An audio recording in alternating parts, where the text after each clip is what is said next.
Ah.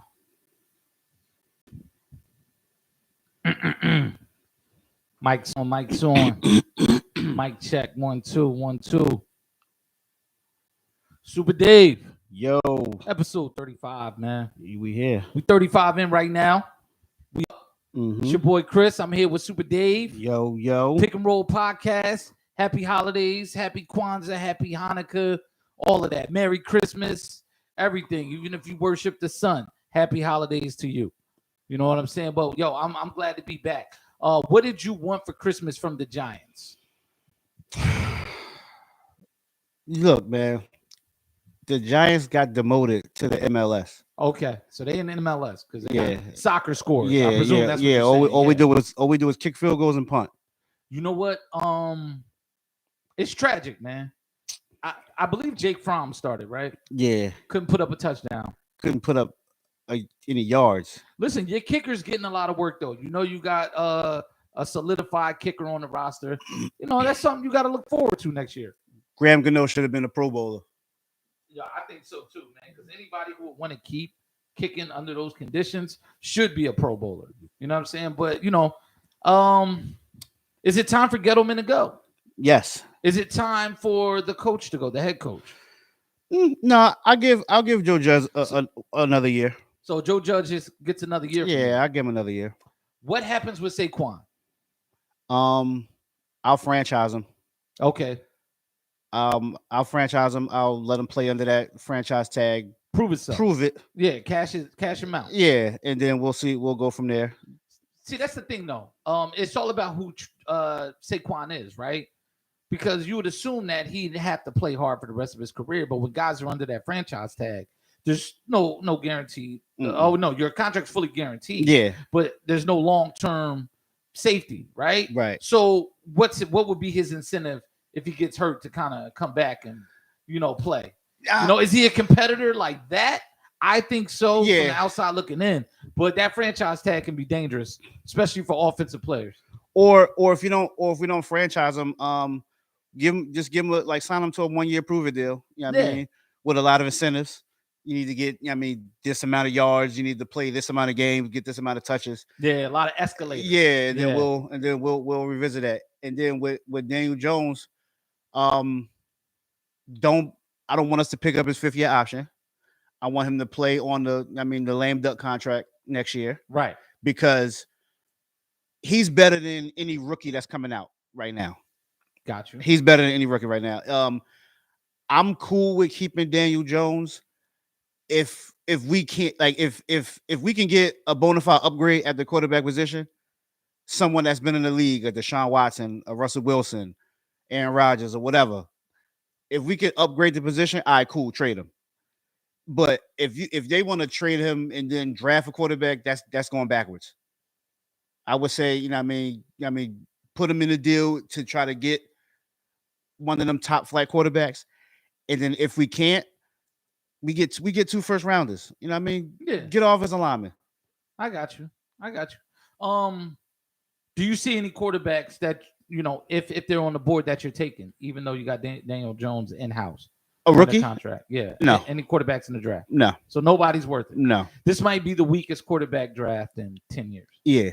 Yeah. I haven't heard a single name that I even make me blink. No. And in the teams that's in the bottom of the barrel at the top of the draft board, don't need quarterbacks. Yeah.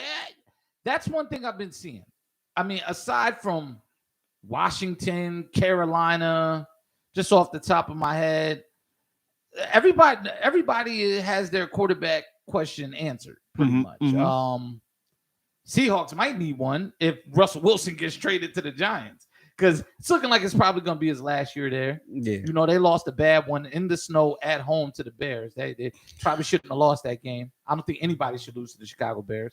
I mean, we play the Bears Sunday, so it might be. But see, the Giants are more stout on defense, I think, than the Seahawks are. Yeah. Where's the game? It's Chicago. I don't think Chicago's better at home. I think people have walked in there and kicked their teeth in this year the same way they've done in their own stadium. So look, that's going to be a tough game. Actually, the Giants might pull this one out, man. God, I hope not. Listen, oh yeah. Why mess up the draft positioning? Yeah. But yeah, like aside from Washington and Carolina, I don't know too many teams that really need quarterbacks this year like they normally do. Actually, you know what? New Orleans might need one. New Orleans might. New Orleans might need a quarterback. So man, the NFC South needs quarterbacks. Yeah.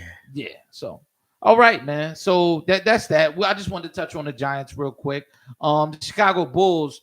They got about 15 players in the protocol. So I don't No, even know we're back. Oh, you're back. We're so, back. So they brought people out of the COVID protocol. Yeah, Zach LaVine came back last night against Atlanta. Oh, okay. Yeah, I saw 10 players in, and I was like, yo, how are they going to fill the team? I saw that 2 nights ago, and I hadn't checked My big three came to play last night. Zach had 30.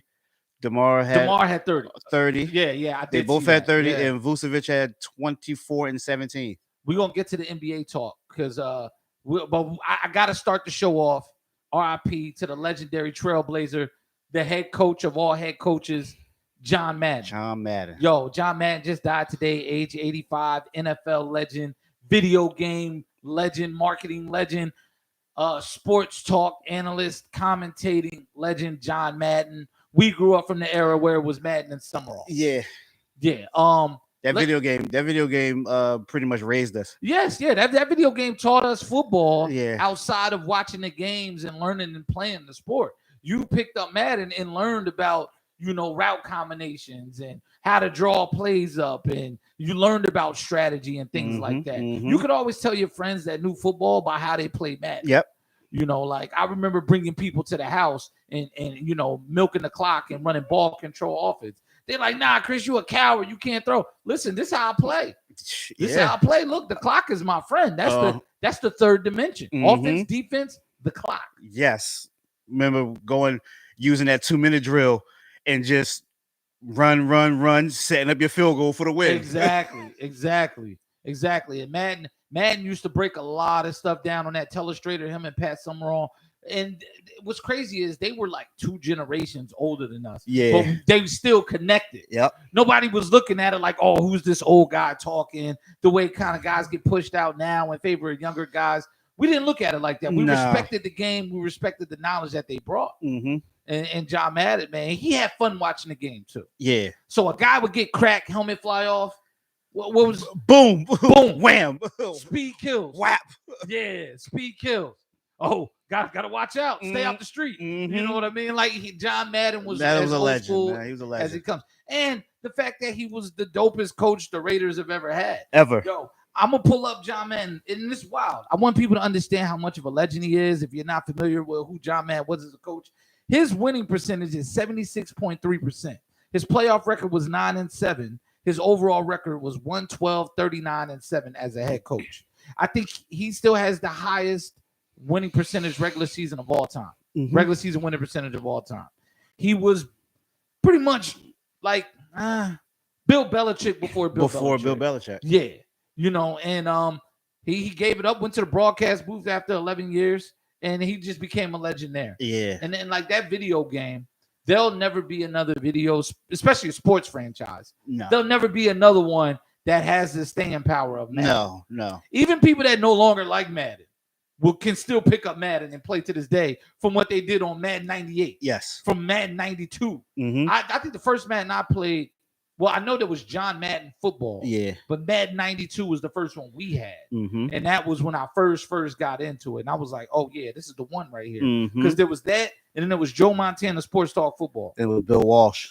Yeah, Bill Walsh had a game. He had a game. And then it was Tecmo Super Bowl. So that was the main one. Yeah. Madden got us out of the Tecmo Super Bowl era when we could use like damn near full playbook. Right. Yeah, Madden took us out of the Stone Ages of arcade football. Yeah, arcade football. So yo, we're gonna shout out John Madden, and it's dope that he got his flowers. Christmas Day weekend, they had the special on Madden. I didn't see it. I gotta see it. Yeah, I didn't catch it. I just remember there being a lot of commercials leading up to it. So that was pretty dope, man. But 85 years old, he lived a good life, made a lot of money, educated a lot of people on football. He's one of the people that helped carry the game too. Yeah. Because to me, without John Madden, football's just not that interesting. Yeah, it's just football. Yeah, it's just football. He definitely made the game entertaining.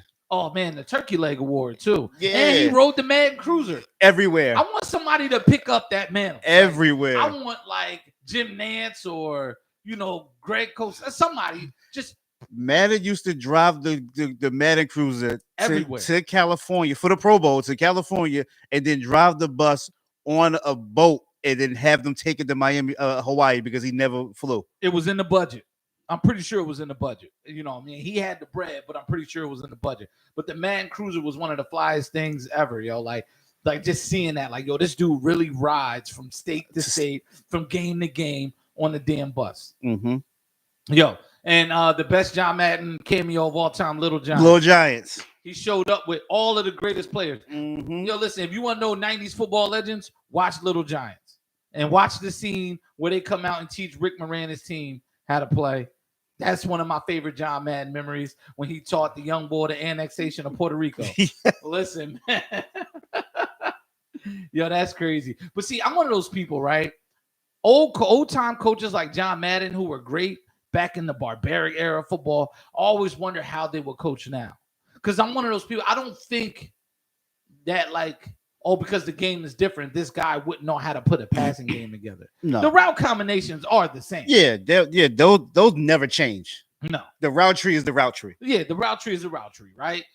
But I always wonder how a John Madden would stack up against like a Bill Belichick or a Bill Cowher or, a Bill Walsh, Chuck Noll, because he was before them. Mm-hmm. Guys I can remember off the top of my head. Mm-hmm. It would, or even a Jimmy Johnson. Mm-hmm. Because we heard him, and he loved complimenting the Cowboys back in them days, in their dynasty days. But I would just love to see some of these old coaches like a Hank Stram or those guys just come forward. It's one of those things. Like, people think about dream player matchups.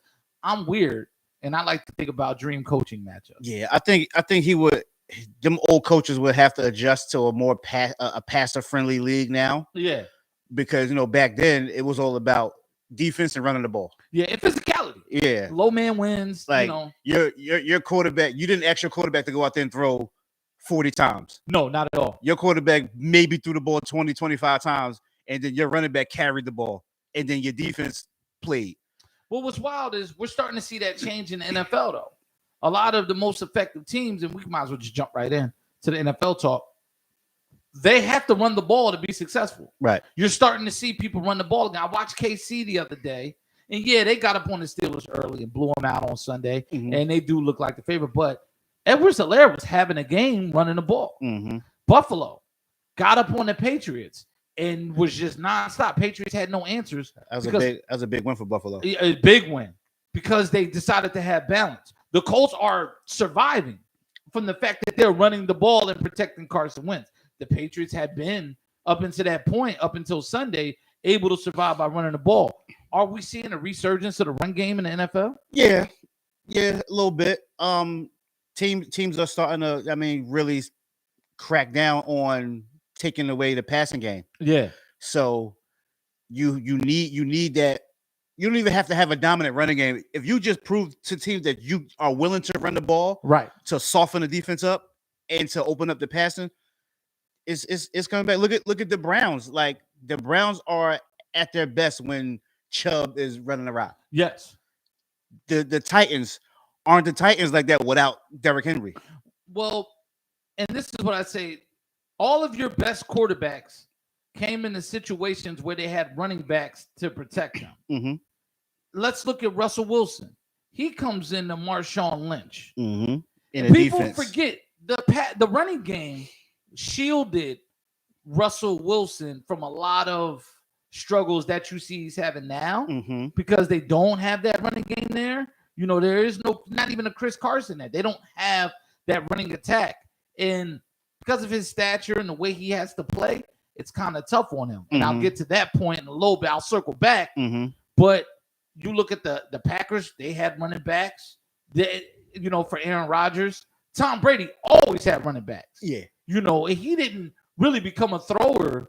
He was always a really good quarterback, but he didn't become a primary thrower till Randy Moss, Dante Stallworth, Wes Welker, till that year. Yeah, people don't understand, like, Tom Brady didn't have a top flight receiver until he got Randy Moss. Yeah, that was it. That's the best receiver he ever had. Yeah. He still hasn't had a receiver like that ever again. That was probably the only Hall of Fame receiver he's ever played with. Yeah, Yeah. and they broke records. Yeah, and I look at all of the great quarterbacks over the last 25 years. There's been running backs there to complement them. Yeah, You know, running games there to complement. You look at Ben Roethlisberger. He came in with Jerome Bettis, got a Super Bowl. Then they go to Willie Parker. Then Mendenhall and all these other guys. They had a long list of running backs because even though the game is a lot more pass heavy now, you still have to have effective running. yeah. Eli had Brandon Jacobs, Ahmad Bradshaw, and Derek Ward. Yeah, like sometimes I watch quarterbacks and people kill them. And I'm like, look, he doesn't really have a lot around him. Like Trevor Lawrence. I've watched Trevor Lawrence play well this year. I've watched him look terrible. Mhm. Every time I've watched him look terrible, go look at the injury report in the COVID list. There's no running backs there. He just lost another running back. He just lost a starter. Yeah, I think they said he hasn't thrown a touchdown pass in 4 weeks or something like that. I'm like, dude, you have to have running backs and people have to respect it. Mhm. You know, a great running back will make a subpar offensive line look good. Yeah. You know, so Mhm. it's one of those things, man. We're looking at some of the teams. All right, let's talk about our original Super Bowl picks. Remind me who your picks were. Tampa. It was a rematch. Yeah, Tampa and Kansas City. Tampa and Kansas City. How do your picks look right now to you? Tampa and NFC first. How do you feel about Tampa Super Bowl champion? It's the NFC is harder. It's a tougher road than what Kansas City got. Kansas City pretty much has an easier road because They're gonna get the bye. they're gonna get the bye, and everybody has to come to them. Mm-hmm. The NFC, it's like Tampa. I think Tampa needs that bye. They need it. They need it more than Green Bay. They've got injuries. Yes, they need it. And then it's like if they don't get this bye, like who are we gonna play in the first round? We could get the Rams, we could get the Cardinals, we could get the Cowboys. Like it's a tougher road in the NFC. I'll say this: if they draw the Cardinals at home, they're gonna beat them. I don't believe in Kyler Murray. Yeah. I think I'm not. And Hopkins, I don't know what condition he's gonna be in if he comes back for the playoffs. Yeah, they'll beat the Cardinals. They'll beat the Cowboys in the playoffs. I don't know. Cowboys almost walked in there and beat them week 1, man. I think they'll beat the Cowboys in the playoffs. Listen, well, I'm not gonna say because what the Cowboys did to Washington that doesn't count. And Washington was fighting each other. That was a mess. I think Tampa has that opportunity and that chance. I think if it's any quarterback that's going to be able to go on the road and not be shaken up by it, it is Tom Brady. Mm-hmm. And I think they can go into Green Bay and win again. But they're going to need Fournette healthy to pound that rock. Yeah. Because you've seen Green Bay, they'll let you back in the game. Yeah. You just got to keep coming. Yeah. You just got to keep playing. Green Bay will open the door for you. Yeah. Yeah. So let's move over to the AFC. You had the Kansas City Chiefs. Mm-hmm. So you're saying everyone comes to them. You think that home field advantage is what they need to breeze in. Do you see any threats to Kansas City? Buffalo. That's it. All right. Explain that. Because I'm starting to hear that a lot, too, in the media this week after the New England game. And me being a diehard Bills fan and having a deeper look. I see what everybody's saying, but I want to see those last 2 weeks of the season. Yeah, Buffalo was the only battle-tested team that can go into Arrowhead and win. Yeah, we did it earlier this season. Right. Yeah. I don't think New England, even though you can't never count out Bill Belichick, I don't think he can take this New England team into Arrowhead and win in the playoffs. I don't think he can. I don't think Mac Jones has enough plays in him to win a playoff game on a road. I'm not sure the Patriots even make the playoffs because Dolphins are right there. They have to play Miami. Last game of the season. Beat them once. Last game of the season. Yeah, and if Miami beats them, they'll hold the tiebreaker for that 7th seed. Uh-huh. So this is going to be interesting if they don't even make the playoffs because it doesn't look like Mac Jones can throw you back in the game. Mm-mm. No, not at all. Mm-mm. Because New England been winning games despite of Mac Jones. Mm-hmm. Mac Jones hasn't won them any games. No, not at all. The running game and the defense has been winning them games for New England. Yeah, the scheme, pretty much. Yeah. Okay. So You don't see Tennessee as a threat. Nah, because I don't They've kept winning. I don't trust Ryan Tannehill in the playoffs. I felt like they should have lost to San Fran, but Yes, but Jimmy G happened. and Jimmy G's one of those guys I've tried to give a pass to. It's over. Now he's hurt. It's time to move on. Mhm. Like it's not that you're bad. It's just time to move on.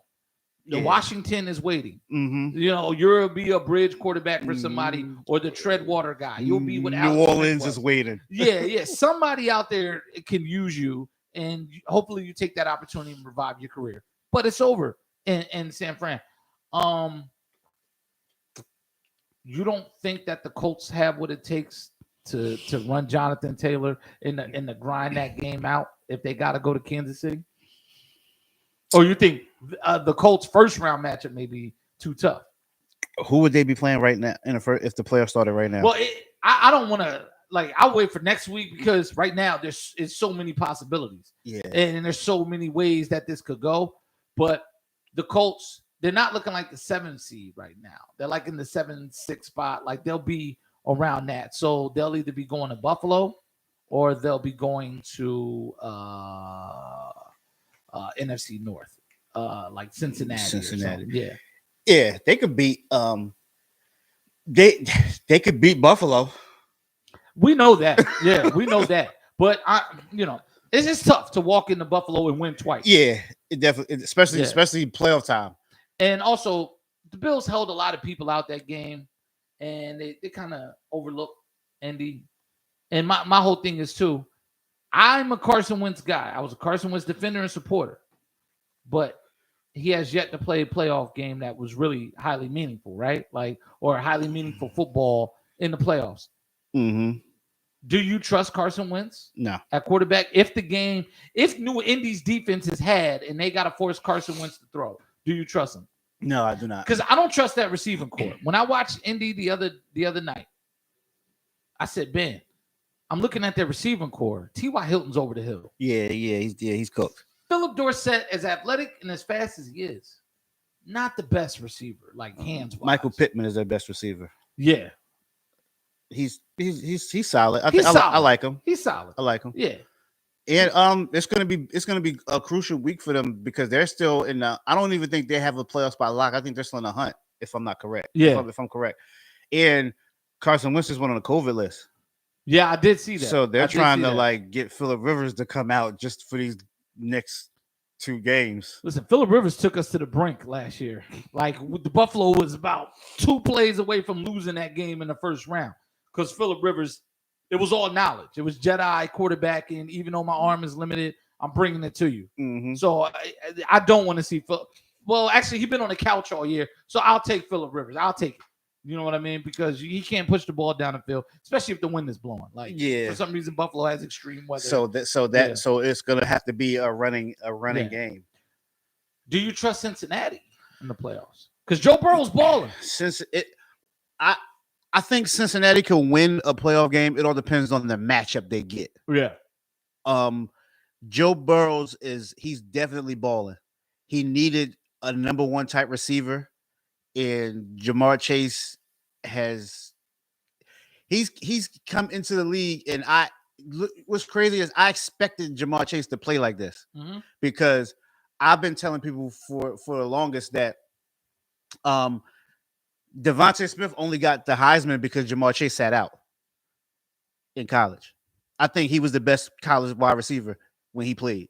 Mm-hmm. So, coming into the league, I expected him to do this, but I didn't expect Joe Burrow to take this big of a leap from year 1 to year 2. Yeah. Yeah, especially after injury. Yeah. I was like, oh, man, he hurt his knee. Right. I hate this. No, but you know what I like about Joe Burrow? He reads the full field, unlike a lot of rookie quarterbacks or second-year guys. And he takes all of the easy stuff. Yep. Joe Burrow is going to kill you if you say, all right, this is what I'm going to give you. I'm going to give you everything underneath. He's going to complete all those passes. He's definitely going to take it. Yeah. He did that against Baltimore Sunday, even though Baltimore was depleted. They're still without Lamar Jackson, and they had Josh Johnson starting. But the fact that the way he was just picking them apart Sunday when I was watching the breakdown and the highlights and stuff, it was something to watch. And he has all of the tools there. 525 yards. Yo, listen, man. think that's like the 4th most yards ever. Yeah. In a game. Cincinnati, I believe they have one of the other games when it was like Boomer Esiason there. Yeah, I think they were playing the Jets back in the day. Because I think I remember that game. Both quarterbacks had like 400 yards or something like that, like combined. It was something crazy. But yeah, that was a crazy thing to watch. Now, my Super Bowl picks, Buffalo and the Rams, I got to ride with my picks. Yeah. And Buffalo's my squad. Yeah. I do think they have a shot. What I saw against New England is what I need to see every single week. Mhm. We left about 3 touchdowns on the board. Yeah. Guys were dropping touchdowns. Emmanuel Sanders dropped the touchdown.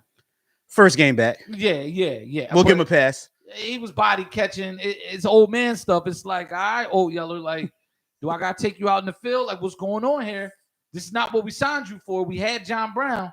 You're letting the ball get into your body.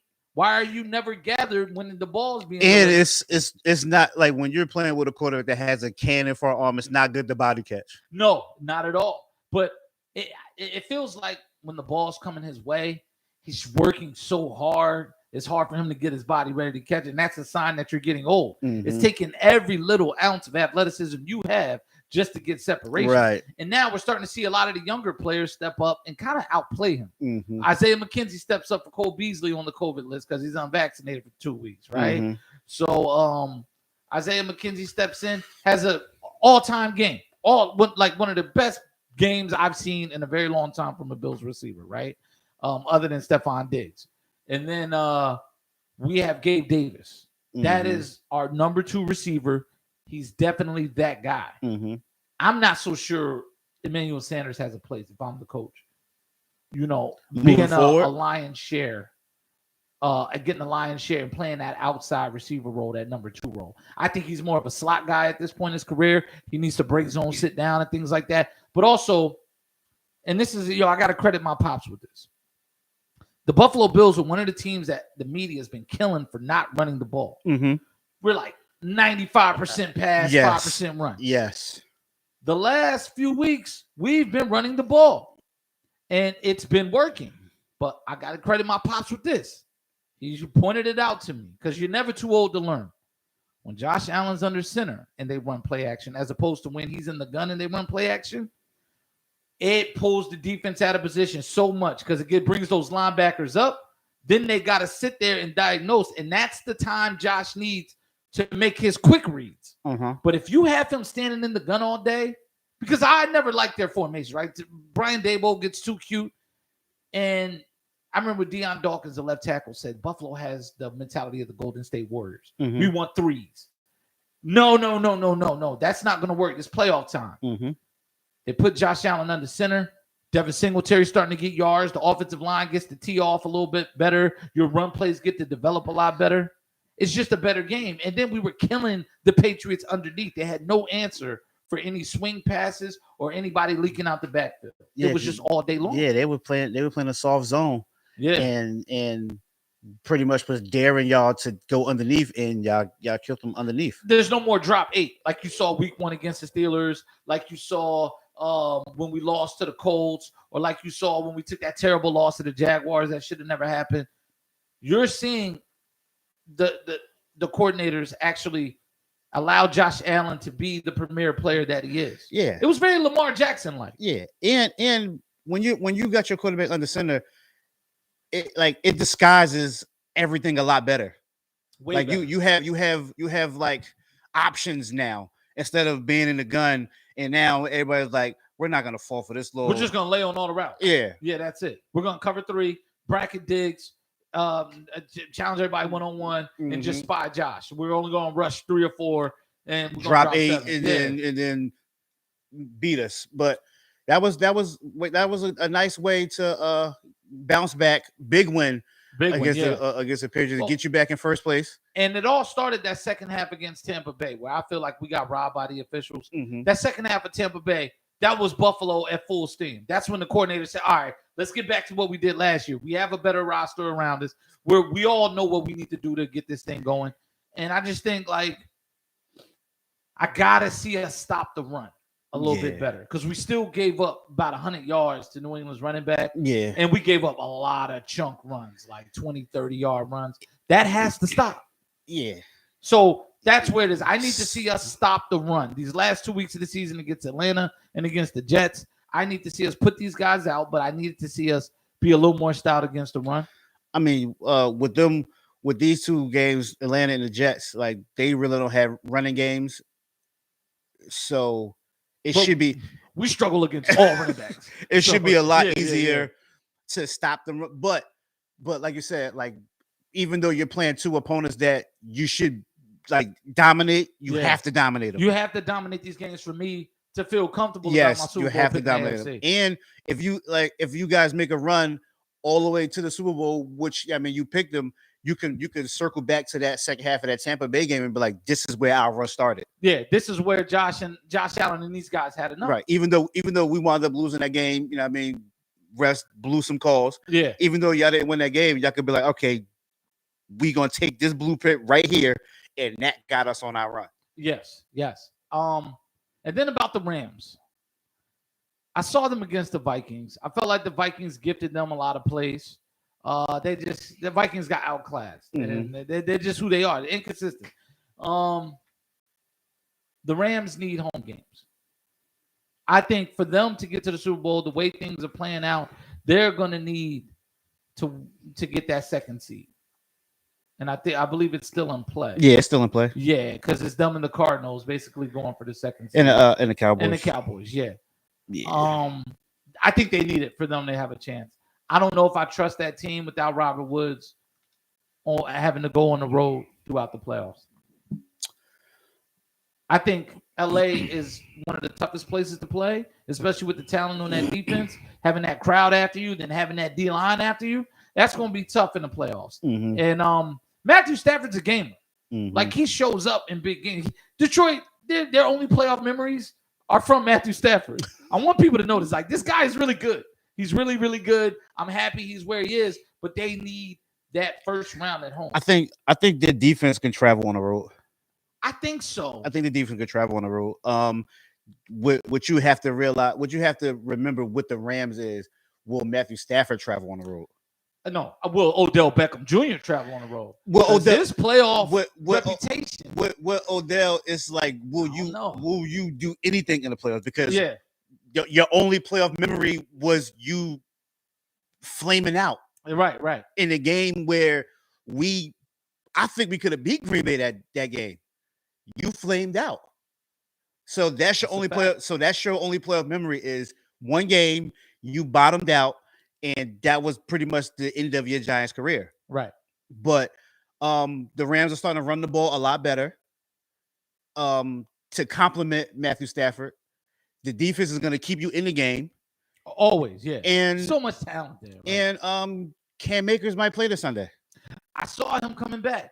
And they did a solid thing. They brought him back early enough so he can get his roster bonus. Yeah, that was solid enough, man. So that right there, it's like, yo, I want to see you succeed. Just for doing that, because the NFL is usually a cutthroat business. Yeah, and Cam Akers, he must be a solid guy and a teammate to everybody for them to help him get his money. And let's not forget, like, Sony Michel has been a great pickup for the Rams.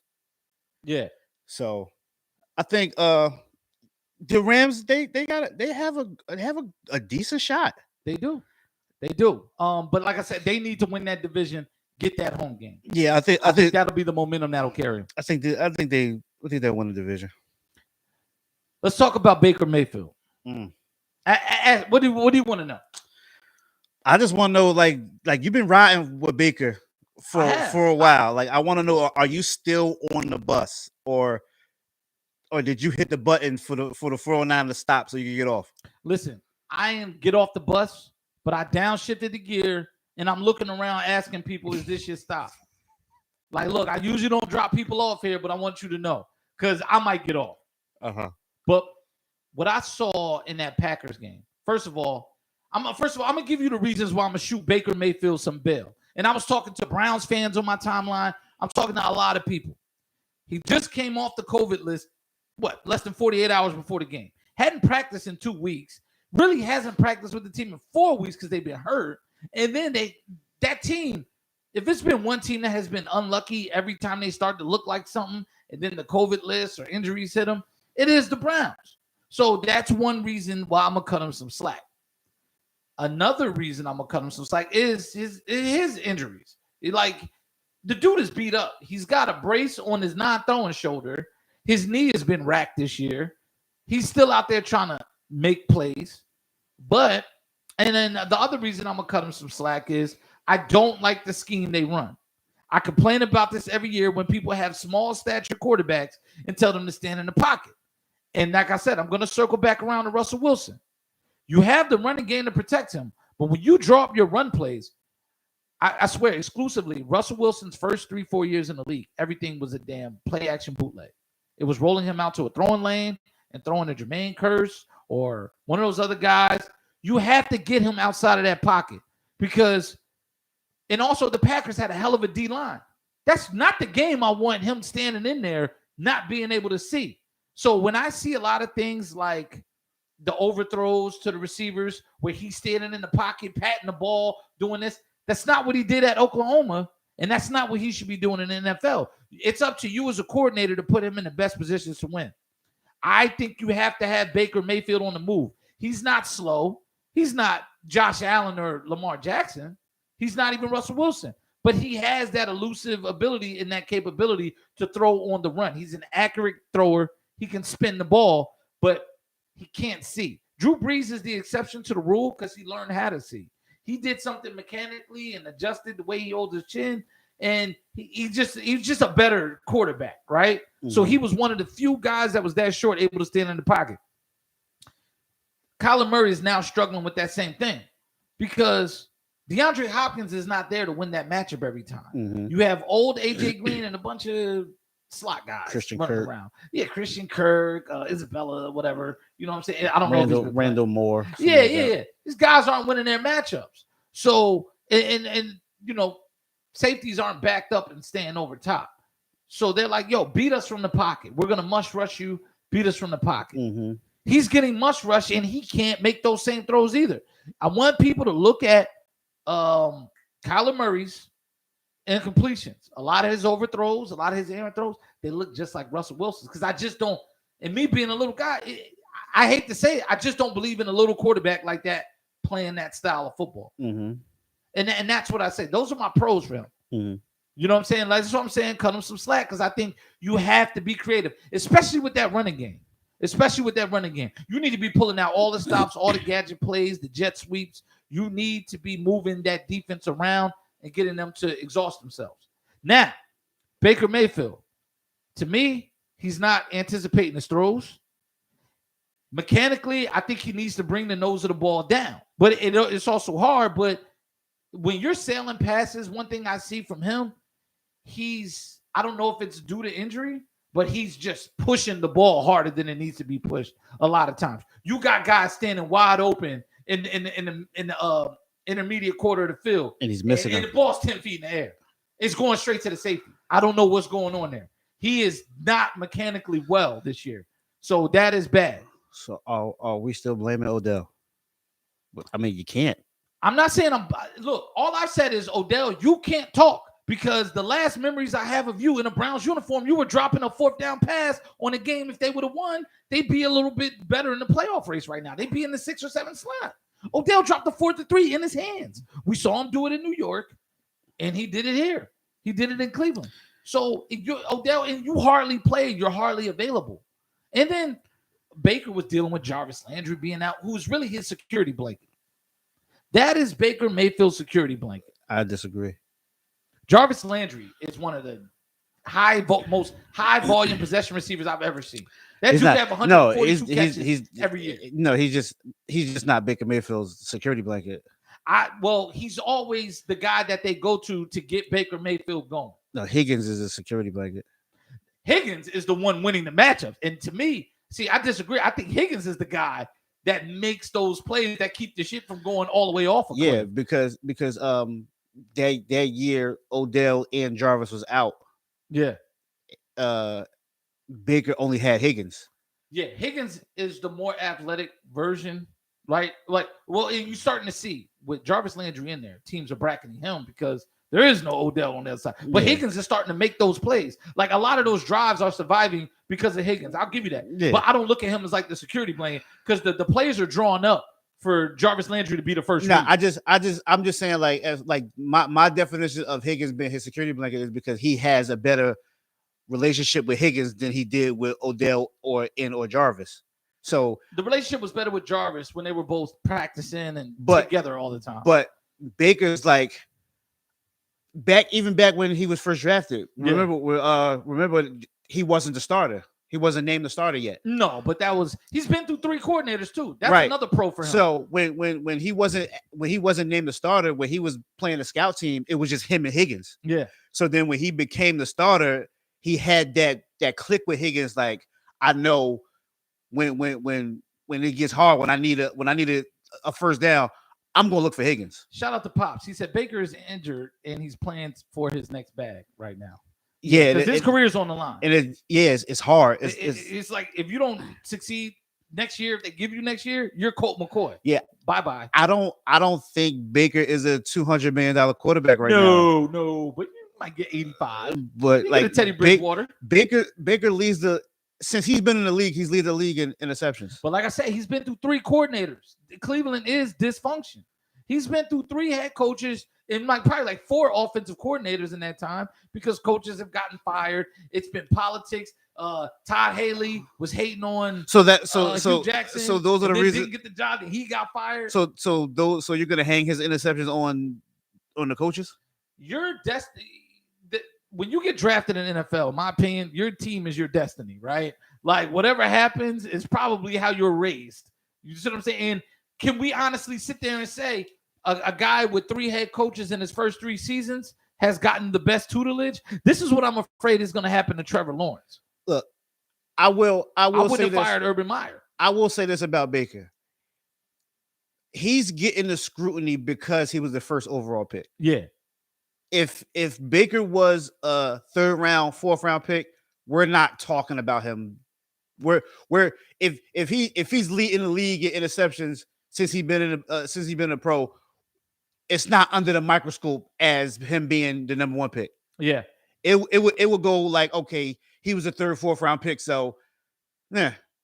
But with him being the number 1 overall pick, is now we gotta come on, when you're the number 1 pick, we gotta hold you to a certain standard. I got you. No, and I totally understand that, right? I think we agree there. But I want to caution people to say Baker, without a 100% healthy team last year, and he wasn't 100% healthy, he almost took down the Chiefs in the playoffs last year. They almost took him down, took him to the brink. I'm trying almost to beat tell him. you, this Almost beat him this year. Huh? Almost beat him this year. Almost beat him this year again. And then they almost beat the Packers that game.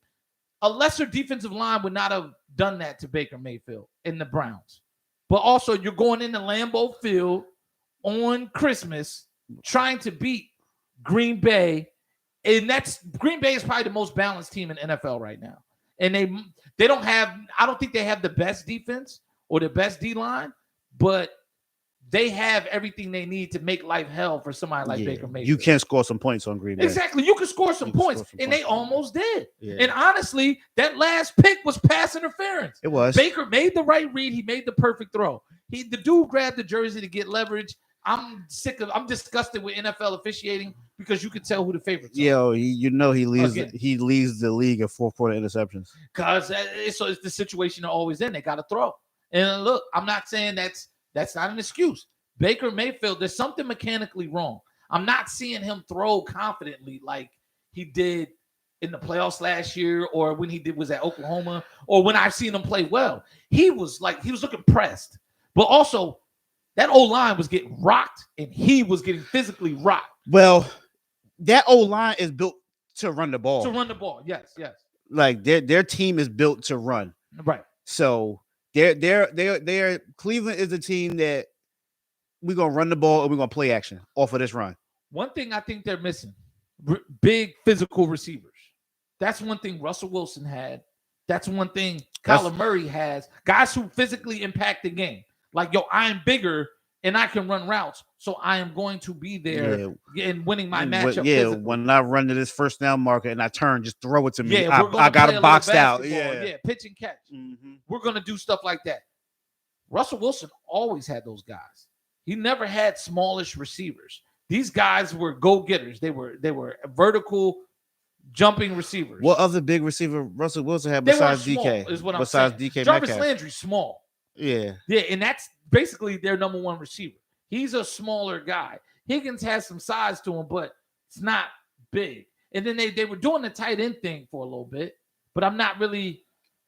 The tight ends aren't really having a whole lot of success this year in the NFL. I think people are on it. I think people are on to them. There's some tight ends that are doing some things. But I've noticed the main tight ends are still having success.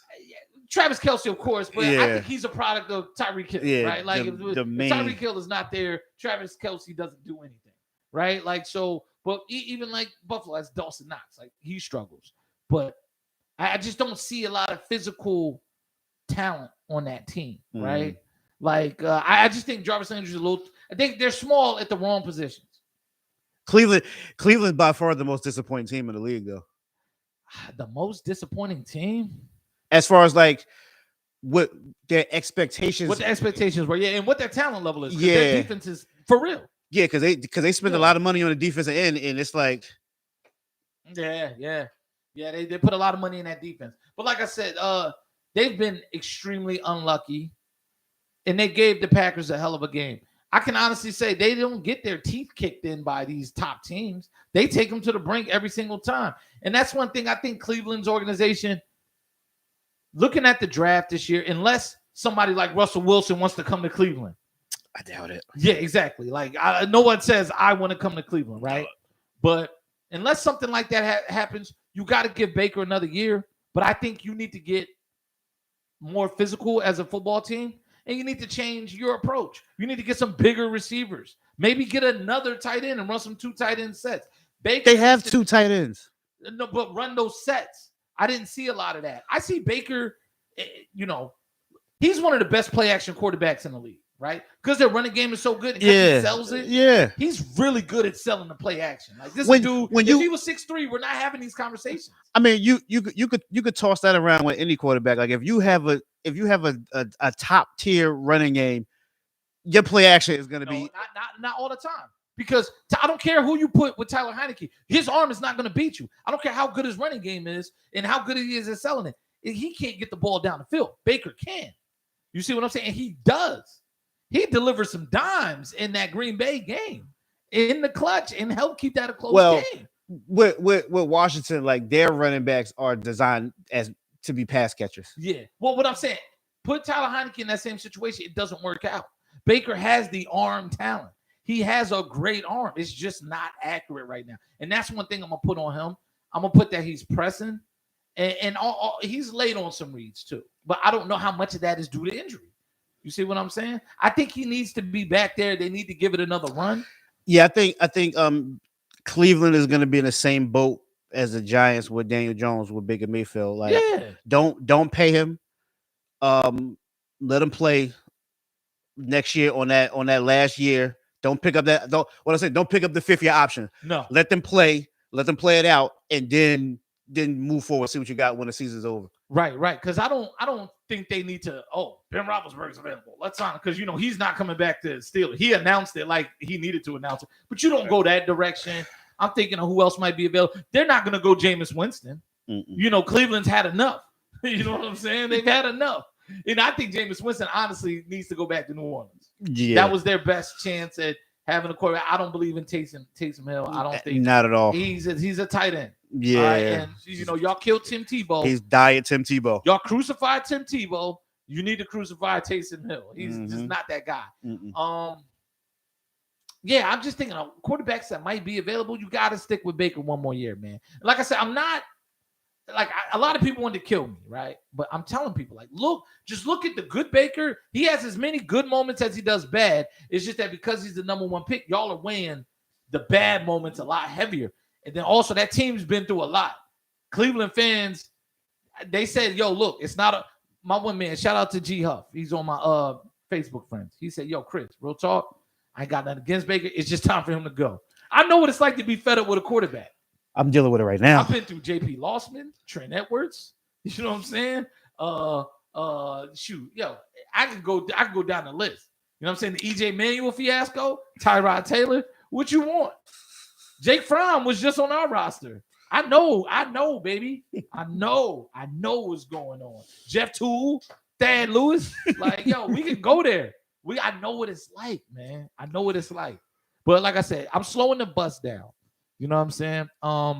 You looking back there telling Baker, yo, your stop is coming up. Yeah, yo, listen. I'm gonna circle the block one more time.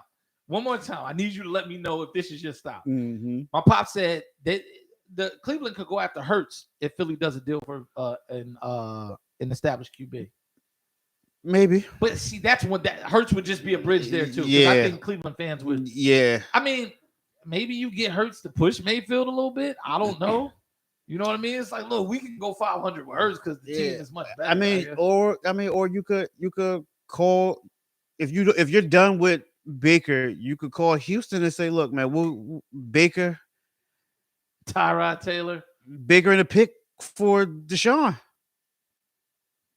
Yeah, Deshaun Watson. See, that's somebody we're not even mentioning because we don't know what's going on with Deshaun Watson. Right? Is he going to prison? What happened?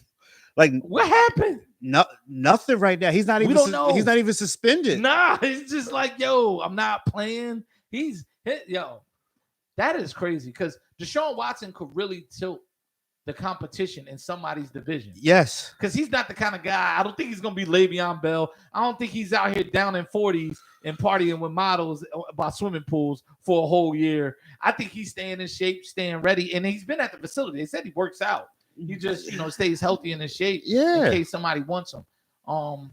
That could be very interesting. A Deshaun Watson to Cleveland thing. Mm-hmm. I told you, if you don't get Deshaun Watson and you have a perceived hole at quarterback, I'm giving up 3 first-round picks. I'm sorry, because once I get Deshaun Watson, our first rounders ain't gonna mean nothing. Yeah. If I already have talent around. Giants. Bye-bye. Yeah. Bye. I don't care. You know what? I'll give up my 29th pick in the first round. You can have it for 3 years. You can have the 26th pick in 22, the 29th pick in 23, and the 32nd pick in 24. Because I got a chance to win the bowl. Mm-hmm. That's why I don't care. Like I take an NBA approach with NFL trades. I think sometimes people overvalue those picks. Mm-hmm. So that's it, man. Speaking of Jalen Hurts, I was in the Eagles chat. They're killing him. And they smoked who they play Sunday? The Giants. Yeah, they smoked the Giants. But they said Hurts didn't play well at all. Nah. Eagles fans I got in the car Monday morning to go to work and Philly radio was destroying Hurts.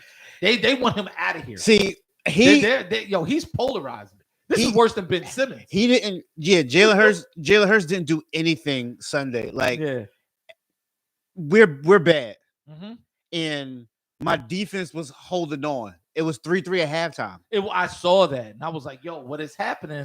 Because I had Dallas Goedert on my fantasy team. He had 0 points at halftime. Yes, yeah. And if we weren't so bad, we beat the Eagles by a lot because our first 4 possessions was at the 50, and we punted all 4 times. Wow, like that. Like we're just a bad football team. Yeah, and then Jalen Hurts was just now.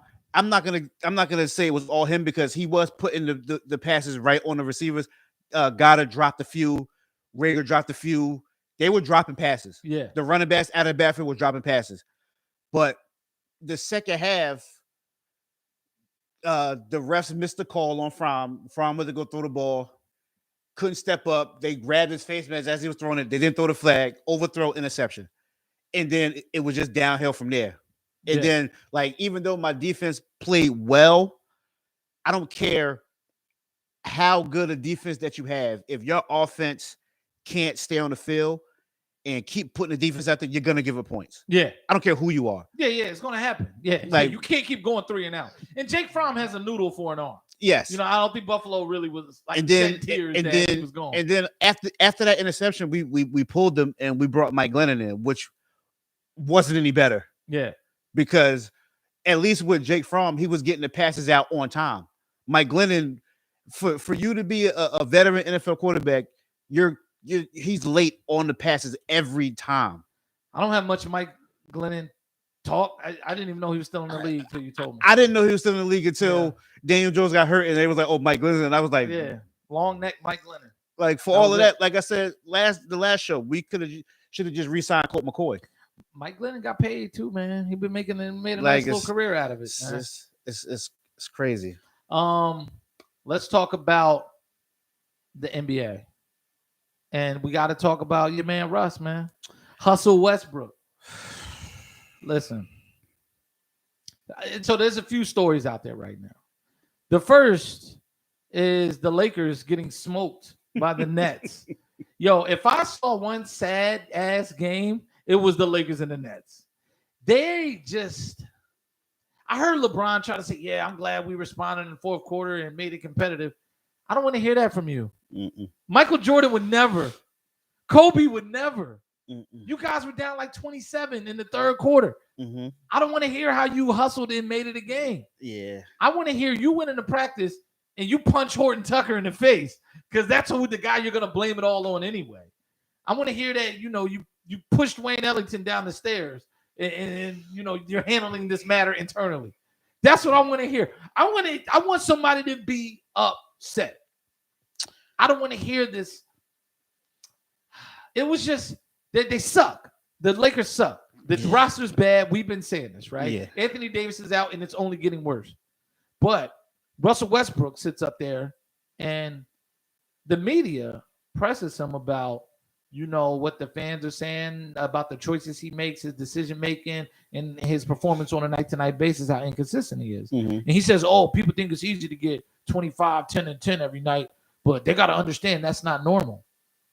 We knew this. Real basketball people knew this. Mm-hmm. We knew you were padding stats. Mm-hmm. We knew it wasn't necessary for you to grab every single rebound when Steven Adams could just reach one hand up and pull it out the sky.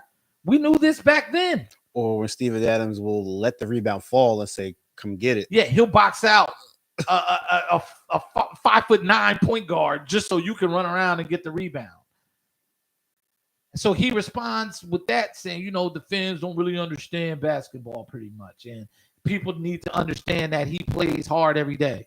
And then LeBron doubles down and says, yeah, I don't got no problem with Russ because he plays hard every night. Once again, Michael Jordan would never.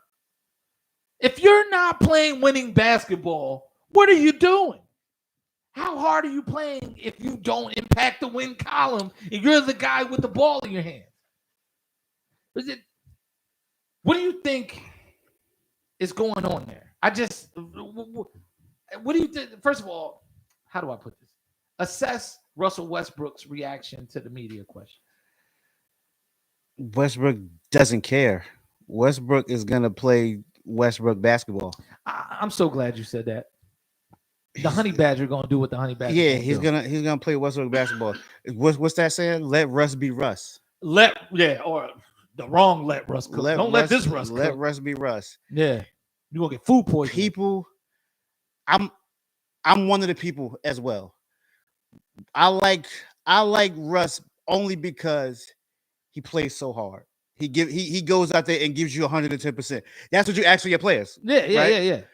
But Russ tries to do too much going out there playing hard. That people around the league, guys that we know that watch basketball, they're gonna say Russ plays hard. We all know Russ plays hard. We're not saying that he doesn't play. He runs fast. I don't know if he plays hard, but he runs fast. Russ will run through a brick wall for you. He will, but it's not winning basketball. It's not. And that's why I say, all right, all this high octane, just running around and just, stat chasing and stuff like this. And we'll get to the stat chasing comment because there's more drama in the NBA because of people wanting to defend Russ, right? Mm-hmm. You know me, I'm a firm believer in NBA junk, right? You can have this big contract. You can be what they consider a star, but at some point, you're a loser. And I'll say this because you haven't figured out what it takes to win after a certain amount of time, right? Right. So is he playing hard? I don't care if you can play hard when you're foregoing basketball IQ and knowledge. When you're 13 years in the league and you can't lean on a particular skill, like, I got a mid-range jumper, I can get it anytime. Or you know what? I'm really good in the pick and roll, the stop and pull up jumper. There's a lot lesser players. TJ McConnell right now would be way better for the Lakers than Russell Westbrook. When you can't understand pace and space, and you can't understand that you suck at 3-pointers and you keep hitting the top of the backboard, I don't care how hard you play. He has one speed. A light speed. And it's ludicrous speed. And that's my issue. So when you're saying he plays hard, part of playing hard, me as a person that wants to coach and is into coaching and loves to coach and talk through the game, part of playing hard is thinking hard. Playing smart. You got to playing smart is playing hard. When you see James Harden out there, even with a bad hamstring affecting the game, and he's not back to top James Harden, but he was playing hard out there. He's out thinking. That's part of playing hard. You cannot defend a lot of the stuff Russ does. He's not in sync with anybody. Mm-mm. He's a man without a country, and I think he knows he's getting traded. What you call him, a nomad? Yeah. He's sticking him up with no mask. And this is, Dave, I don't know what to say, man. LeBron, it's time. The Lakers need to divorce themselves from all of this. My thing with Russ is he only knows how to play one style of basketball. Right. How long do you think you're gonna last in the league? Like when you get older and your athleticism diminishes. It's already diminishing. He's missing dunks. He's getting a shot blocked. And when you don't have that speed anymore because you can't shoot threes, you can't shoot that pull up mid range, which when he was at OKC, I love when he shot that mid range from the free throw line because it looked like it went in every time. Mm-hmm. That doesn't go in. You airball those now. Yes. Your threes hit the top of the backboard. Well, mechanically, he's terrible. You can't shoot free throws. All your turnovers are the same exact way. Running really fast, get in the lane, jump, and trying to pass it. Yeah. No look passes to people who aren't expecting them. Except for the defense. They know exactly what's coming. And LeBron is trying to be that guy, that likable guy that he's going to defend his players. I think LeBron is lying. I think he is. I think he's lying like he did when Lonzo Ball and those guys were there and all that stuff was going on with those kids. This is what LeBron does. When you hear him outright just start endorsing people, that means they're about to get traded. Mm-hmm. LeBron is lying. He's lying. You cannot enjoy playing with Russell Westbrook, especially when you're a player that has to play with the ball in your hands. LeBron has to sit back and look at all of the star players that said no to Russ. Yes. KD said no, I can't do it. Goes out and win a championship. Paul George, after 1 year, said, nah, I can't do it. Kawhi called Paul George and said, look, come on over. I don't want to play with him, so you come over here to me. Mm-hmm. Like guys have been saying no to Russ. Pop said LBJ teams have always been disciplined, not with Russ. And then he said MJ would punch him in the face. Yes. That's what I said. Yes. Michael Jordan would never. Yes. Shaq would never. Michael Jordan punched Steve Kerr in the face over cards. Yo, Kevin Garnett would have got right with Russ. Yes. At this point, because, it's reckless basketball. Yes, it is. And him, Russ has to go, man. He do. To the lowest bidder. It's just, at this point, it's going to be addition by subtraction. Russ needs to go. He needs to get traded to a team where it's just him. Yes. Orlando. Come on down. Yes, he needs to go there. The Magic Kingdom. To where it's just him and he can go back to OKC Russ. Because when back to when people say let Russ be Russ, what has that got him? Nothing. MVP in averaging triple double? Yeah, and that was that triple double for a whole season. I want people to know that team was never a team that I thought was going to do anything. Mm-mm. It was just stat padding, and he was just a stat monster for the entire season. And he only got the MVP because he averaged a triple double. They were like 5th seed, 6th seed in the West. Here's the difference in triple doubles. LeBron's triple double probably equals a win. Kawhi's triple double probably equals a win. Chris Paul triple double probably equals a win. Luka. There's something. Yeah, Joker. Luka. Yeah, Embiid. Embiid. That's when triple doubles are impactful. Russ has the emptiest triple doubles ever. I tell people this, and people look at me like I'm crazy all the time. Yeah, The triple double's watered down. it is. It's the most Because watered down. when we were young, growing up, watching sports, watching basketball, or reading about it the next day, watching Sports Center, when someone had a triple double, that was leading Sports Center. Oh yeah, that was damn near a ticker tape parade. Right. Yeah. Now, any given night, you can see 3 to 4 people having triple double on any given night. So now it's like when you see someone with a triple double, it's like Pops brought up Simmons. When Simmons has a triple double, it's more effective. Yeah. Without the 25 points on 25 shots. Right. You see what I'm saying? It's still a more effective triple double because he's involving teammates. He's playing with pace. He's assisting. He's like legitimately, qualitatively rebounding, getting real rebounds. Yeah. Not like, oh, I'm gonna steal the rebound from my teammate when he's not looking. And with rush triple doubles, how meaningful are they? Because you could go out there and have 20 points, 10 rebounds, 11 assists, but you got 9 turnovers. And you played 42 minutes. So with your 11 assists and 9 turnovers, let's say you only got two assists. Right. Because for every assist you got, you done turned it over. That's what I'm saying, man. That's what I'm saying. I just think it's time. I think LeBron is lying. And I think the coaching staff is not being real. I think the Lakers media is starting to ramp up the pressure because that's a real sports town. And I'm glad that Russ is under this heat. Because also, too, and I'm going to make another point here.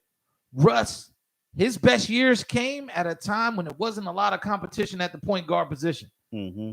Ever since then, those years in OKC, with KD, post KD, just before the Houston Rockets trade, point guards have come in this league. Mm-hmm. Big, really good point guards. Yep.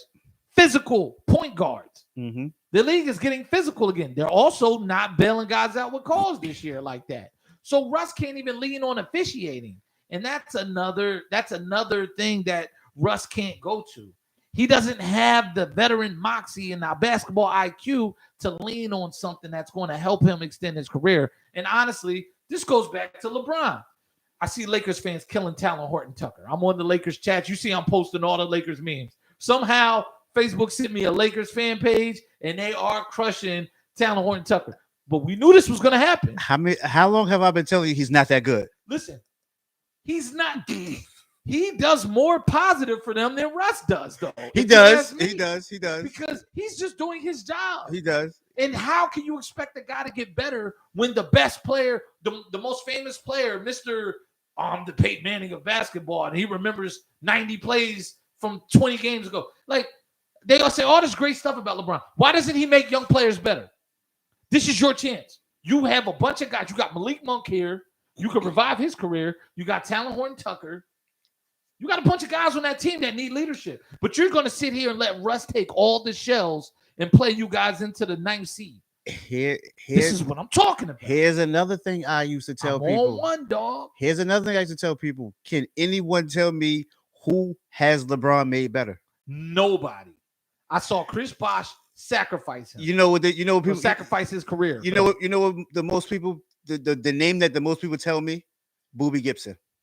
Come on, man. Listen. All right. And what they got to understand is LeBron was not a threat from the outside, so he had to be surrounded with spot-up three-point shooters because he had zero three-point capability. This is why he was losing in Cleveland every single year. Mm-hmm. He didn't learn how to hit a jumper to the back end of the Miami stint, and then he got to Cleveland and finally learned how to hit that perimeter jumper with some consistency. And you could tell it's about legacy in stat pattern with LeBron because he's conserving his career. He's prolonging his career. He knows he's on pace to break Kareem's record. Terrible. Because if you notice, he's been shooting a lot more threes this year. Oh, he's chucking them. So in his mind, he like, if I could hit more threes, that's gonna get me there quicker. Oh yeah. So and he only shoots them spot up. Yeah, like he's only spotting up. He's not going to the cup anymore. Mm-mm. He's not really doing a lot of that stuff, and he doesn't want to take that mantle. But he wants the money, and that's why I tell people, y'all have to look at LeBron's motivations. It's about narrative. It's about legacy. It's about this big contract. It's about playing with my son. Well, I don't know what's going on, but it's not about winning in LA. Yeah, LeBron. I think he's feeling though like, all right, if I shoot more threes and I can hit some and I get Kareem's record, they have to say I'm the GOAT now. We don't have to say that, LeBron. That's it. Like, how can they deny me if I'm the number one in points? LeBron is the most unsuccessful Hall of Fame acquisition the Lakers have had, and we're only 3 years in. This team is not good. You're not going to win anything this year. The Warriors are going to get you up out the paint. First round, you're done. Yeah, and this is where Anthony Davis being out, Davis is checked out. Yeah, and I think it's with Russell Westbrook. I think Davis sees what LeBron comes with. He's like, look, man, I got my chip, got my bread. Yeah, I think Chicago, baby. Yeah, I think send me home. I think Anthony Davis checked out after that bubble championship. I think he wants to go home. Yeah. He wants to go back to his hometown. I mean, I can see that. It all depends on what we're giving up. I'm not giving up Vooch. No, I'm not giving up Vooch. No, but what I'm saying is I think Anthony Davis is more suited to play the 4. I think them trying to pack on the weight. I heard somebody make this point. And the injury history, he probably needs to play next to a big man. A real big man that like actually gets used. Yeah. Not like some old scrub, some over the hill guy that they're kicking the tires on. You know what I'm saying? He needs to be next to a real big man. Have you noticed Carmelo hasn't been in a rotation? Yeah. Because Carmelo Anthony is 45 years old. He's got a gas. Mm-hmm. And I see Carmelo when he does play. That dude is gassed. Mm-hmm. Like, they got him playing like he's a young buck. They went out and signed Darren Collison. Listen, Darren Collison's better than Westbrook right now on a basketball. Listen, Westbrook is NBA junk. And I define NBA junk when you are just floating around in the league. You're just a contract that people are going to trade until it runs out. And then people will show you what they really think about you once they don't have to pay you $43 million. Once they don't have to go up to the salary cap floor or make some money move. You know what I mean? That's when we're going to find out your value. Mm-hmm. When I was Russell Westbrook last year. Now I'm Lance Stevenson. Mm-hmm. You know what I'm saying? And then the other thing is, so Cat, he was on some video game chat on Twitch or something, talking to some young YouTuber. And they asked him about Russell Westbrook and everything that's going on. He said, look, Russell Westbrook, I'm paraphrasing, he plays hard as hell. And I respect him, but he chases stats. Mm-hmm. And he went further to say, although I think he chases stats, he does play hard. Just sometimes I think he needs to slow down because he's so good. He just probably should slow down and play with a little more pace. Draymond Green gets mad and says Cat is violating the quote-unquote brotherhood. Don't talk about my brother. What do you think about this? I'm gonna let you get your before I go in. First of all, I 1,000% agree with Cat. Yes, everybody does. The media does. Everybody. He's right. Play with pace. Like coaches will tell you, change speeds. If you can change speeds, change directions, you can be something. Like shout out to Walt Bailey. Walt's not the quickest point guards around. Never was. But Walt knew when to use his speed and when to know once I get this shoulder by you, you're not gonna get back in front of me. That's it. That's all point guards know that. Yeah. I know when to slow it up, make sure my guys is right. I know when to put a little speed on it to force the defense to shift and move. Russ just gets the ball, whether he gets the rebound or someone gets the rebound and give it to him. And it's just, I'm going to put my head down and I'm just going. Yeah. I don't care what's in front of me. I don't even see who's open. I'm just going to go. They could be in a half-court set and he'll just start running. Yes. Like with the ball, he'll just, make a little bad dribble drive and then just hit top speed. And I'm like, dude, we're standing around. We're in a half-court set. Vogel just called a half-court set. A horn set. Why are you running full speed? Like, it's maddening. And Draymond Green wants to attack Cat, saying you're violating the brotherhood. And he said, Westbrook chasing stats. I've seen Cat in the game when they were down by 20. Cat's not the coach. Now, the last part he just said. Yeah. Draymond said, I saw we were beating y'all by 20 and you were still in the game trying to get numbers. Yeah. Draymond didn't say that Cat was wrong about Russ. He's saying, Draymond's pretty much saying, I agree with you about Russ, but you've been in that same situation. So he didn't. Pot calling the kettle black. But here's my thing with Draymond. I don't want you talking to Cat. Right. Like, this is where I'm saying. You got rings. You're a hustle player. But I believe there's always been players in the league that could have done what you've done for the Warriors. Mm-hmm. You are not a one of one. I don't think there's anything special about him. Your situation was special, and you rose to the occasion. That is it. And the stars aligned for you, in my opinion. I don't think you can say anything to Cat because you've never played with the pressure and the weight on you that Cat has on him. Cat has his own faults. I don't think Cat plays enough defense, and I don't think he physically impacts the game like I feel like he should. Right. I think he's a little soft. But when it's all said and done, if the world ends tomorrow, Cat is a better basketball player for all time, for the rest of eternity, than Draymond will ever be. Absolutely. Draymond could go take PEDs every day for the next 10 years, and he could go Roger Clemens, be 42, and be still the same shape he is now. He'll never be Cat. This is why I hate when guys are trying to take up for guys. If Steph Curry says that to Cat, I'm not saying nothing. If Clay says that, I'm not saying nothing. If Iguodala says that, I'm not saying nothing. Draymond says that, come on, dog. Come on, dog. That's where I draw the line. We were up by 20. No, the Warriors were up by 20. You were on the team. Because right now, I don't even think Draymond's like the sixth best player on the team now. That team this might be one of the more talented benches the Warriors have had. And I can't wait to see what they look like with Clay and James Wiseman. Yeah. Draymond might be the ninth best player on the team. You see what I'm saying? So this Russell Westbrook defense Cat, I mean, it's not the classiest move to speak on a guy in season or whatever. Yeah, that's but not man. Yeah. Cat speaking freely. And he's on the going like a chain. But it was just like Cat was asked a question and then he would just give his honest opinion. Yeah. But see, if Cat's willing to go back out there on the court and back it up, I respect it. And Cat didn't run from it either. He said, I'm not ducking no smoke. It is what it is. I said what I said. Yeah. All right, I rock with it, Draymond. But Russell's a grown man. You know, tell him to stop committing 12 turnovers and 30-point losses. Yeah, like Russ, like our criticism about Russ is fair because he's putting a product out there. Yes. We're not out there. He's putting a product out there. Exactly. So just like the same grief we give Ben Simmons about the product that he put on against Atlanta in the playoffs. Yeah. Russ is doing this for the entire season. Here's my thing about this. If Draymond, if you want to defend Russ so much and you think it's unfair, bring him to the Warriors. Tell Steve Kerr go get Russ and see what happens. And I think $42 million, match the salary. And I think Steph Curry will be like, you know what, I am out. Yes. Steph retires at age 34 from the NBA.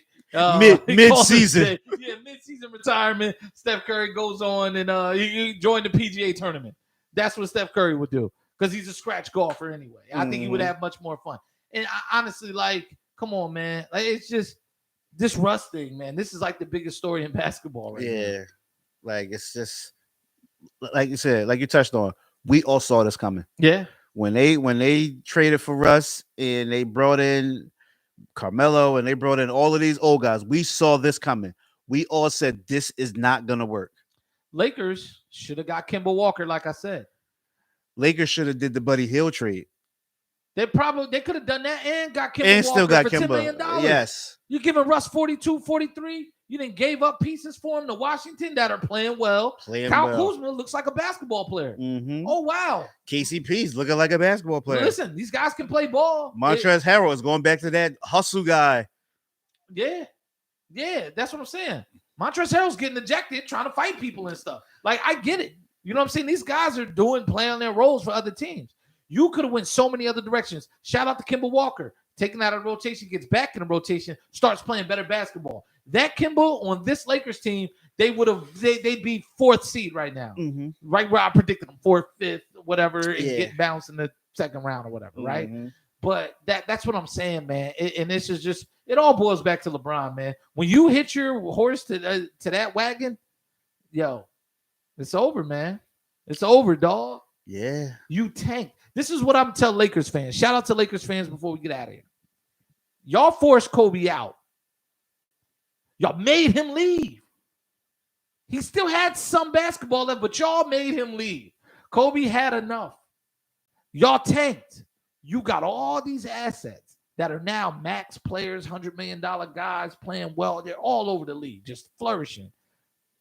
And you let them go because you wanted to build the team LeBron wants. Mhm. All you got is one funky ass bubble championship Mhm. that no one really respects. Nah. Everyone in the West knows that no one else wanted to be there. Yeah, it's an asterisk next to that joint. Yes, we know it. We know it. But anytime we've seen you guys on a regular schedule and with some regularity, you've gotten smoked Mm-hmm. By bad teams, too. by bad squads. You lost to the Spurs by 28 points. Listen, man. Listen, I told you there's going to be a lot of pretenders when we got back to this NBA grind. And even with COVID, you're starting to see a lot of teams up and down playing through. Not everybody, bad basketball is bad basketball. If you're not playing decent right now, you stink. Yes. You stink. Lakers stink. Lakers stink. Yo, any last thoughts, man? Anything else, man? We missed the talk about NFL defensive player or MVP. Present it. I've been hearing guys, especially like Deion Sanders, saying Trayvon Diggs should be the NFL MVP this year. I'm not mad at it, man. There's a lot of interceptions, dog. It's a lot of interceptions. That's not something we've seen in a long time. You know what I'm saying? Like high volume interceptions. That's of course. Guys like Deion are gonna say it. But yeah, but my thing with that is not MVP, defensive player of the year, possibly. When he's not even the best defensive player on his team. Micah Parsons definitely is the best defensive player, but when you put up that's a quality stat, interceptions. It's not like he leads the league in hurries or what's gonna knock. But it's hard to knock 11 interceptions. It is 11 picks. It's hard to knock. One of the hardest things to do. But what's gonna knock him from being defensive player of the year? One, because the guy on your team is better than you. Yeah. And two, Trayvon Diggs has given up almost 1,000 yards receiving just on him. He's given up 900 and something yards when he's the primary defender on the receiver. But he's still getting 11 picks. They say keep trying him, and he's winning some of those matchups. Right. Aaron Glenn, that's what I think of when I think of that. But, he's gambling, and he's getting some of them. But all or nothing, baby. It's like teams are like let's take. I mean, it's hard to compare Diggs to Deion. Yeah. So let's take Deion out. Remember when Nnamdi Asomugha was in Oakland? Yeah. He would go to the Pro Bowl with 2 interceptions because teams were like, we are not going over there. When teams play the Cowboys, there's no fear of Diggs. They like quarterbacks like we don't fear you. Like, so we're still gonna throw the ball to you. We seen corners like Revis. We see that Charles Woodson, so Rod Woodson. He's not a shutdown corner. No, I don't think so. We Okay. seen Deion, Charles Woodson, Rod Woodson, Darrelle Revis. Hell, even what's this guy? Seahawks. Richard Sherman. Richard Sherman. We seen teams. I saw Aaron Rodgers completely avoid Richard Sherman. Yeah. We've seen that. Yeah. Teams don't do that with Diggs. Teams, he's getting interceptions, but teams like, we don't fear you. We know you're a sucker for a double move. Right. If there's a quarterback that can beat you with his arm off a double move, Diggs is cooked. So it's going to be interesting to see if they match up with Green Bay in the playoffs. Yeah. And he doesn't travel. So if you go over there with Adams, and I know Aaron Rodgers is smart. Like, look, he's gonna fall for this double move. Yeah. So give it to him. He's young though. He's young. Yeah. And to be that young and to have 11 picks is remarkable, man. This is not like an 8-9 year veteran or something like. You know what I'm saying? This is a guy who has a chance to get better. But the Dallas defense has a chance to get better. I mean, he still has 2 more games to get over 11 interceptions, but we saw this with Everson Walls. Yeah. We saw him have 11 interceptions. He was a Cowboy corner. He was slow. He gave up a lot of yards like Diggs, but he was just smart and could get in front of you. And then later on, when he signed with the Giants, we moved him to safety. And he won a Super Bowl when we beat the Bills. Yeah. I apologize. No, it's all good, man. That was the best Super Bowl ever played. Scott Norwood. I talked about it today at work with somebody because people are still walking up to me 30 years later wanting to mention Super Bowl 25. I'm gonna find me a Scott Norwood jersey. I'm gonna give it to you. Nah, I don't want that. No, actually, I'll take it. I'll rock it. You know what I mean? If you can find a Mark Kelso, I'll wear that too. I'll say this. Micah Parsons is the anchor of that defense. He's the engine that makes it go. Mm-hmm. But I'm not mad at a guy if he ends the season with 13 picks. Nah, that's a lot. That's a lot, man. Listen. I was sitting there telling my dad the other day on Sunday. We were watching the game. I said, as a coach in today's NFL, I think your corner should be able to catch. And I see a lot of dropped interceptions. So for a guy to actually hold on to about 11, 12, 13 of them things during the season, look, I got to give it up, man. That's an impressive stat. Yeah. If you want to see DBs drop interceptions, watch the Giants game. Do I think it's likely that he should get defensive player? First of all, MVP is ludicrous. That's probably that's out. Yeah, that's out. That's nuts. Like, we can agree that the MVP is a quarterback's award. Yes. It could be like a wide receivers award, I think. You know what I mean? Like, if there's like a Megatron type guy, it's gonna be hard to give the wide receiver because they're gonna be like your yards are tied to the quarterback's yards. Depends on who your quarterback is. You know what I mean? Like a super dominant wide receiver. I think Derrick Henry, had he not got hurt, was definitely in that running. It can go to a running back. Like Randy Moss had 23 touchdowns and he didn't win MVP. Yeah, but that year I believe it was pretty crazy. It was Tom Brady won it. Yeah. I believe. I think that's the year he had 50. Yeah, but then again, look at the team he was around. You know what I mean? You can't give it to him. That's just like Stack City, man. That's just like the Heisman Trophy. I believe that's a quarterback's award. It was like Reggie Bush on USC or Roscoe Parrish on University of Miami. You're like, all right, man, I can't really give you nothing here. I understand it. Like Randy Moss was that good, but there was a lot around him, man. You know what I'm saying? There was a lot. They got Dante Stallworth all because he almost ruined his career. So yeah. Oh, Tobias got a triple-double. Yeah, I've been checking this out. Now I'm impressed with his triple-double. Yeah, because it's 12 points, 10 assists, and 10 boards. The 10 boards is what's impressive with I'm Tobias. impressed with that. We need more of that from Tobias. And the Sixers been looking good. I've been checking it out during this podcast, man. They're hustling, man. They're getting these guys out of here the way they're supposed to. Yeah. But Pick and Roll Podcast, episode 35. Super Dave, this was a great episode. Yeah, man. This one will be up for streaming, so look out for the links and everything for people to listen. We're not only going to be YouTube anymore, we're going to be streaming as well on all your favorite streaming platforms. Make sure y'all like and follow us, Indio Media Group, on YouTube, on Facebook. Shout out to everybody that supported. Rest in peace once again to the legendary trailblazer, John Madden himself. Him and Pat Summerall are together again, calling games in heaven. All right. So check this out.